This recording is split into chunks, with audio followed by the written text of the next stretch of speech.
Good morning, welcome to వార్తలు వాస్తవాలు. నా పేరు రాజేష్. పత్రికల్లో వచ్చిన ప్రధాన వార్తలను చూద్దాం. ముందుగా నమస్తే తెలంగాణ. హామీలకు పైసలు ఎట్లా? బడ్జెట్ కసరత్తు ప్రారంభించిన రాష్ట్ర సర్కార్ మేనిఫెస్టోలో ఇచ్చిన హామీలపై దృష్టి. శాఖల వారీగా ఈసారి భారీగా పెరగనున్న బడ్జెట్. పెరిగే పద్దులపై రాష్ట్ర ఉన్నతాధికారుల మల్లగుల్లాలు. సంక్షేమ బడ్జెట్కు అదనంగా పీఆర్సీ, పెన్షన్ పెంపు, వ్యవసాయ శాఖకు కేటాయింపులపై తీవ్ర ఒత్తిడి. బడ్జెట్పై రైతు భరోసా, 500 బోనస్ ప్రభావం. రుణమాఫీకి నిధుల సర్దుబాటు సవాలే. 8 నుంచి 15% ఏటా బడ్జెట్ కేటాయింపుల్లో సాధారణ పెరుగుదల ఉంటుంది. 40 నుంచి 50% కాంగ్రెస్ హామీల అమలుకు బడ్జెట్లో ప్రాధాన్య రంగాలకు పెంచాల్సినటువంటి కేటాయింపులు. విద్యపై ఖర్చులు ఎక్కువ భాగం టీచర్ల జీతాలకే. త్వరలో విద్యా కమిషన్ ఏర్పాటు చేస్తాం. స్కూల్ సిలబస్ ఎప్పటికప్పుడు మారుస్తాం. ప్రతిభా పురస్కారాల ప్రదానంలో సీఎం రేవంత్ రెడ్డి. గురుకులాలతో కుటుంబ బంధం బలహీనపడుతుందని ఆయన వ్యాఖ్యానించారు. ఇది సామాజిక సమస్యగా మారే ప్రమాదం. సెమీ రెసిడెన్షియల్ విధానం అమలు చేస్తాం. సింగిల్ టీచర్ స్కూళ్లను మూసివేయమంటూ సీఎం స్పష్టం చేశారు. సర్కారు బడుల్లో సౌకర్యాలు కల్పించండి అంటూ రేవంత్ రెడ్డిని కోరిన వరంగల్ విద్యార్థిని భువన కృతి. నెలాఖరులోగా కొత్త రిజిస్ట్రేషన్ ఛార్జీలు. పూర్తయిన క్షేత్రస్థాయి అధ్యయనం. ప్రభుత్వ ఆదేశాలు రాగానే పెంపు. మిషన్ భగీరథపై ఇంటింటి సర్వే, నల్లా కనెక్షన్ సమాచారం, యజమాని వివరాల సేకరణ.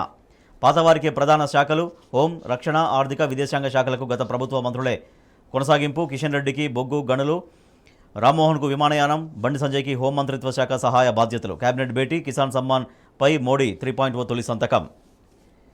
బీహార్ ఎన్నికల తర్వాత కేంద్రంలో కొత్త సర్కార్. మోడీ 3.0 కేవలం ఆదానీ అంబానీల కోసమే. కాంగ్రెస్ ఎంపీ మాణిక్యం ఠాకూర్ సంచలన వ్యాఖ్యలు. కండువా కప్పుకుంటేనే కరెంటు కనెక్షన్, కమిషన్లు ఇస్తేనే బోర్లకు అనుమతి. బ్లాక్మెయిల్ చేస్తున్న కాంగ్రెస్ లీడర్లు.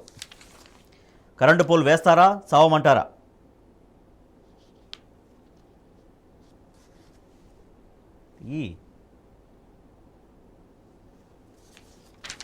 నీట్ అక్రమాలపై విద్యార్థుల గర్జన. ఢిల్లీలోని కేంద్ర విద్యాశాఖ ఆఫీసు వద్ద విద్యార్థుల ఆందోళన.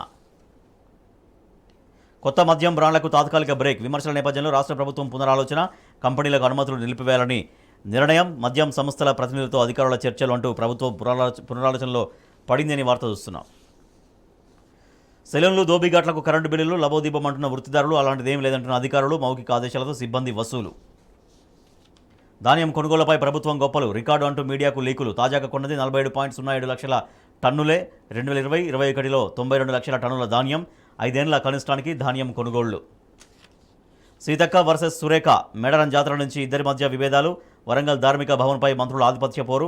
లోక్సభ ఎన్నికల ఇన్ఛార్జ్ మార్పుపై సురేఖ అసంతృప్తి. కాంగ్రెస్లో వరంగల్ మేయర్ చేరికపైన కూడా అభ్యంతరం.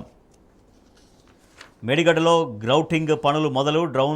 డౌన్ స్ట్రీమ్లో సీసీ బ్లాక్ల రీఅరేంజ్మెంట్.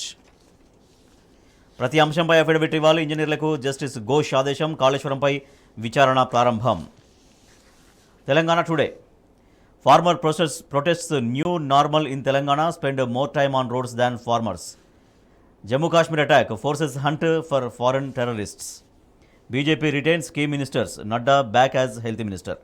రైట్, ఇవి పత్రికల్లో వచ్చిన ప్రధాన వార్తలు. వీటికి సంబంధించి వార్తలు వాస్తవాలు చర్చ